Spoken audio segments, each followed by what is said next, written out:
สบายดีจ้าเจ้าผู้เป่าฟังไทย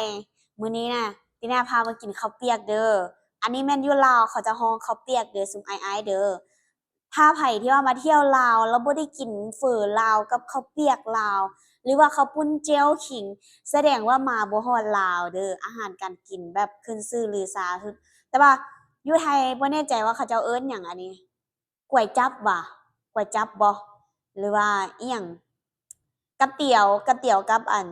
ก๋วยจั๊บเนาะบ่แน่ใจแต่ว่าอันเนี้ยอยู่ลาวนี่ก็คือแบบว่า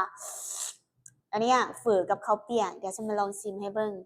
อาหารนี้ก็คือเป็นร้านเด็ดร้านดังดีสุดเลยแต่ว่าซื้อมากินอยู่หั่นน่ะอืมอื้อฮือคือแซ่บเด้อแซ่บหลายเด้ออ้ายๆเด้อใครที่ว่ามาเที่ยวลาวแล้วบ่ฮู้บ่อนไปเที่ยวถ้าหากตินาได้เด้อตินาพาไปเที่ยวอืม อันนี้มันจะปรุงเรียบร้อยนะตัวนี้เขาวเปียกหมูกรอบ แล้วก็อันนี้หมูกรอบ อันนี้ลูกชิ้นป่านะจ๊ะ แล้วก็มีผักนำข้าวเปียกอยู่ลาวจะประมาณนี้ แล้วก็มีถั่วงอกนำเด้อมาสำหรับใครที่ยังไม่ทันได้กินข้าวมากินน้ำตีน่าเด้ออืม